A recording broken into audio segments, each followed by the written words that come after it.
সব পারফেক্ট। হে এভরিওয়ান, আমি দীপা। বড়দের প্রণাম, ছোটদের অনেক অনেক স্নেহ জানিয়ে ব্যাঙ্গালোর থেকে তোমাদের সকলকে ওয়েলকাম জানাচ্ছি আমার চ্যানেলে। আশা করছি সকলে খুব ভালো আছো, সুস্থ আছো। তো আমরা সবাই আছি মোটামুটি, কিন্তু মন মেজাজ আমাদের সত্যি কারোর ভালো নেই। কারণ তোমরা হয়তো অনেকেই জানো না, বা আমি এটা ভিডিওতে কোনো কিছুতেই শেয়ার করিনি, তোমাদের জানার কথাও নয়। আমার শ্বশুরমশাইয়ের ব্রেন স্ট্রোক হয়েছে, তো তার ফলে মন মেজাজ সবার খুবই খারাপ। তো এই খারাপ পরিস্থিতির মধ্যেও আমাদের পড়েছে একটা বন্ধুর ছেলের জন্মদিন। তো যাই হোক, যেতেও হবে। যাওয়ার খুব বেশি ইচ্ছে ছিল না, তবে শ্বশুরমশাইয়ের শারীরিক কন্ডিশন এখন ঠিক আছে, ওনার জ্ঞান আছে, কথাবার্তা সমস্ত কিছু বলছে, তবে বাঁ দিকটা একটু উইক আছে, একটু না বেশ ভালোই উইক আছে।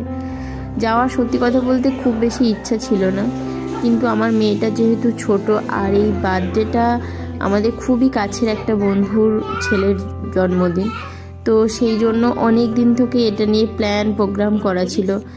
সত্যি কথা বলতে আমার এখন মনে হচ্ছে, যে কোনো জিনিস নিয়ে যদি আমরা অনেক দিন ধরে প্ল্যান প্রোগ্রাম করি না, এই বার্থডেটা যেমন আমরা অনেক প্ল্যান করেছিলাম, যে আমরা জানতাম এই বার্থডেটা বেশ বড় করে সেলিব্রেশন হবে, বাইরে খাওয়া দাওয়া হবে, তো সেই জন্য আমরা কীরকম সাজবো, কি করব, ওর মায়ের সাথে বেশ কথা হয়েছিল। মানে এত প্ল্যান প্রোগ্রাম করেছিলাম বলে হয়তো সব কিছু প্ল্যান মাফিক আর হলো না। তো এই বার্থডেতে আমি আর আমার মেয়ে গিয়েছিলাম, ওর পাপা যেতে পারিনি, যেহেতু আমাদের এখানে মানে ব্যাঙ্গালোরের যে কোনো হসপিটালে 24 আওয়ার্স বাড়ির কোনো একটা অ্যাটেন্ডার থাকতেই হয়। তো সেই জন্য আমি তো থাকতে পারবো না, যেহেতু আমার ছোট মেয়ে আছে। তো মেয়েটাকে কার কাছে রাখবো সেটা একটা বড় ঝামেলা থাকে, আর রোজ রোজ তো কারোর কাছে রাখা যায় না, যেহেতু ছোট, অনেকটাই ছোট এখনো। তো সেই জন্য আমি বাড়িতে আছি।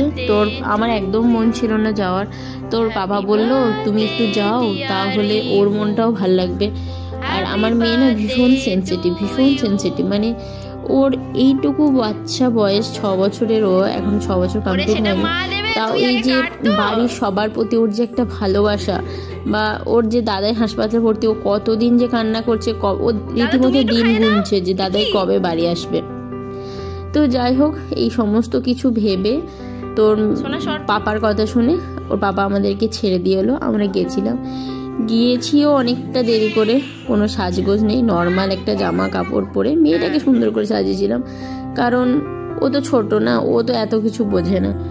তো ওকে সুন্দর করে সাজিয়ে গুজিয়ে নিয়ে গিয়েছিলাম। আর যখন গেলাম দেখলাম ওদের বাড়িতে গেস্ট আসাও স্টার্ট হয়ে গেছে, অনেকজন মোটামুটি এসেও গেছে, আর ব্যাকড্রপটাও বেশ সুন্দর করে সাজিয়েছিল, চাটিয়ে দিল।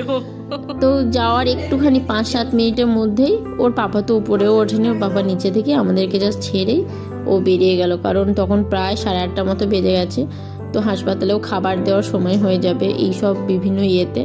ও একবার জাস্ট এসেছিল, স্নান করে একটুখানি 2-4 মিনিট বাড়িতে বসে তারপর আবার চলে গেছিলো। তো এখান থেকে ডিরেক্ট ওর বাবা চলে গেছিলো ডিনার করে বাড়িতে।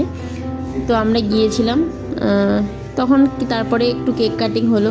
কেক কাটিংয়ের পর কেক খাওয়া দাওয়া, পায়েস, চিপস সমস্ত কিছু খেয়ে আমরা সবাই মিলে এসে গেছিলাম ওদের যেখানে ডিনারের আয়োজন করেছিল। আমাদের বাড়ির খুবই কাছে যেখানে ডিনার আয়োজন ছিল, মিষ্টি কথা। ব্যাঙ্গালোরে দশারহালি হেব্বালে যারা থাকো তারা এই মিষ্টি কথা মানে পার্ক স্ট্রিটের কথা জানো। এখানে বাঙালি সমস্ত কিছু পাওয়া যায়, তবে মিষ্টির কোয়ালিটি মাঝে মাঝে খুব ভালো থাকে, আর মাঝে মাঝে একদম নর্মাল বেসিস থাকে, মাঝে মাঝে খারাপও থাকে। তবে আজকে ওদের ডিনার মেনুটা মানে ডিনারটা বেশ ভালো ছিল। আসলে দাদা খুব এফর্ট দিয়ে এটা করেছে। দাদা নিজে বলেছে এখান থেকে মাটন কিনবে, তবে ওখান থেকে মাটন কিনে মানে সে পরে দাঁড়িয়ে থেকে রান্না করেছে।